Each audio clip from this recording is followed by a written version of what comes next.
Welcome back to the county seat. Our topic today, we are discussing planning and zoning and some of the pitfalls people have when they go to build their dream home and find out that their vision of the future and the county's vision of the future are just a little bit different. And we've been addressing some of those problems and how to bring those two visions together. Joining us for the conversation, Bruce Parker, who's a planning consultant for Principal Planning Services. Bruce, thanks for joining us. You're welcome. And we have Mike Hyde, Planning and Zoning from Duchesne County. Mike, thank you. Glad you're here. Glad to be here. And we have Commissioner Ron Winterton, who is a Duchesne County Commissioner. So we certainly appreciate taking this conversation. Now, so far we have talked about the problems that people encounter. And that is a reactive sort of thing. You know, they react after the property's done, and we've talked about what stages they can take. But if you don't like the way it works, there's a chain of command that takes place from the top down, and it starts with state law and then works from there into county ordinance. So let's talk about the stop-off points where people can get involved and how they should get involved from the very beginning as far as how our laws govern property use.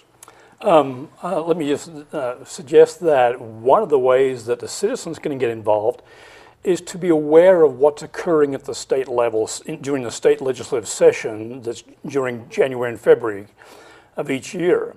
Many of those bills that are considered by the state legislature affect planning and zoning matters in counties. And so it's important for the citizens to engage and be aware from their state legislators which items are being considered, and to provide input into that legislative process at the state level, because the laws that are passed at the state will have an effect on the counties, on how the counties do planning and zoning at the local level. So they've got to work under that state umbrella, but they're constrained in some ways to comply with that. Okay, Bruce, so that sounds really great on the surface, but I'm just putting myself to somebody that's watching or listening to this right now, and they're going, oh, great.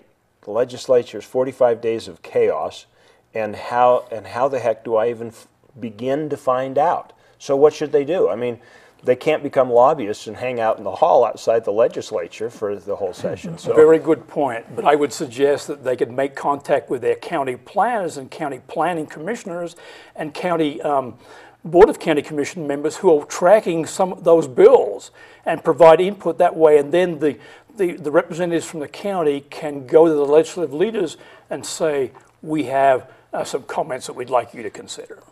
Okay, so Ron, as a commissioner, if you get constituents saying, I want to be kept abreast of what's happening on state laws that are going to affect planning and zoning, because I want to participate, what's your reaction going to be? I mean, are you actually going to have time for them? Well, usually I'm no planning specialist, so I refer them to Mike and have them talk with him, and then he keeps us abreast. He follows what's happening there.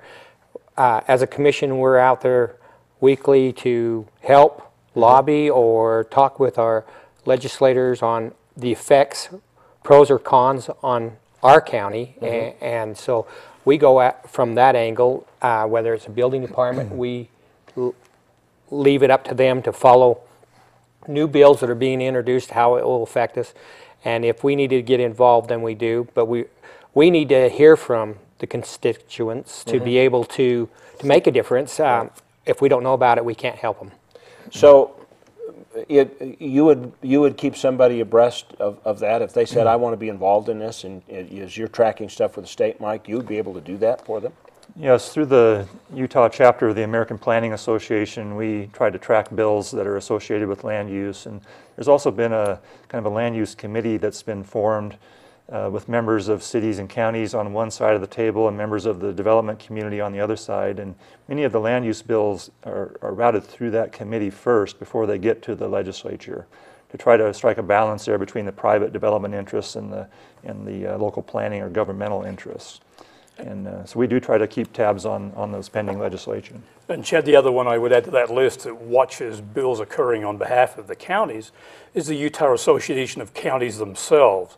And so each county is a member of that organization, and they do a wonderful job of maintaining vigilance on what's occurring with the state legislature. Now, the UAC, the Utah Association of Counties website, is open to the public, Yes. if I'm not mistaken. So you can actually go there and and get a summary of bills that would have county impact, which would include this. Exactly. And that might be a good source to start. So let's go to down the next rung of the ladder. Okay, so you've put your 2 cents in at the state level. Now what do you do at the county level? Right, there may be laws at the state level that we have to comply with, but each individual county subdivision ordinance may contain some different provisions based on the conditions in that particular county. And if someone doesn't like a provision in the local county ordinance, then talk to the planning department. They will ultimately talk to the planning commission and county commissioners to see if some tweaks need to be made to the local subdivision ordinance. Have you ever, in your experience, actually had somebody that has come up with something and said, I have a problem with this, and talked with them and their input is good, and you say, okay, we're going to make a change? Has that happened? Yes, oftentimes citizens, developers will have ideas on how to better the process, and it's maybe something that we haven't thought of as a staff to make it easier. And we can certainly take those ideas and run with them and run them through the Planning Commission and county commissioners and get them built into the code. I guess what I'm trying to get at is people, again, it's the whole, it's that whole overwhelming thing for the guy at home. He says, well, how do I even get involved in following what the legislature's talking about? And so now it's like, okay, so I can go talk to them, but does it really do any good? Has anything ever happened? Have they actually made changes? Or is this just to make me feel better and they're going to do what they want anyway? Could I give you one example? Yeah. We talked a moment ago about the subdivision process and some lots being created with inadequate water or sewer or fire access. Mm-hmm. As a result of some participation by citizens, what's required now is that before a county can approve a subdivision for building permits, they must have a written recommendation from a culinary water authority or a sanitary sewer authority ensuring that water and sewer is available to those lots. And that change occurred in state law about 5 years ago. Subsequent to that, then there's a requirement that the fire departments become involved as well and provide a recommendation on being able to provide access to fire services. And that was a result of citizens engaging to avoid this issue of creating lots that I couldn't build on. Wow. Right. Okay, so it does have an impact. It does. And we actually, they can get involved locally and we can take it on up from there if it needs to be state law. We did have some citizens there that we had an issue on.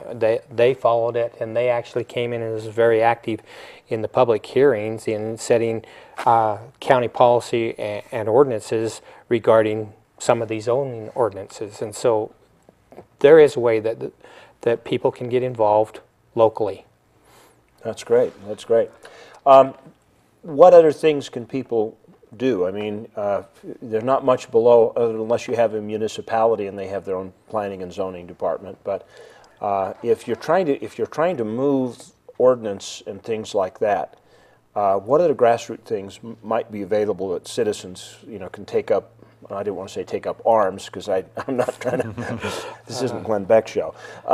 So what can they do to get engaged and change the playing field a little bit? Mm-hmm. Well, the gravel pits are a good example in Duchesne County right now, where right now we allow gravel pits and rock crushers within a quarter mile of an existing home. And that's proven to be a little bit too close in terms of dust, especially with the dry conditions that we have. And a number of citizens have proposed, making that a greater distance rather than a quarter mile setback, maybe going to a half mile or something greater than that. So that's something that's kind of started at the grassroots and will work its way through the Planning Commission and county commissioners to see if we can help mitigate those impacts of gravel pits on other property owners. Okay, instead of the grassroots, it may have been started from the bottom of the pit and worked out. I don't know.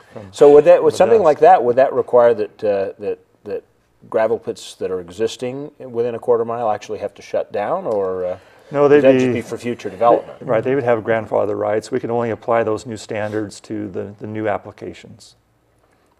Okay.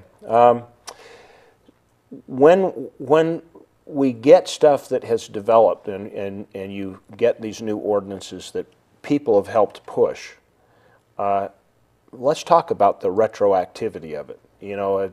I could be sitting here going, oh my gosh, they could change the ordinance and I've already got a building permit and I've already talked to, or I've gone through planning and zoning, and now I've gone to an architect and I've spent $10,000 with him, and now the zoning has changed or some ordinance has changed and I'm not going to be able to get a building permit.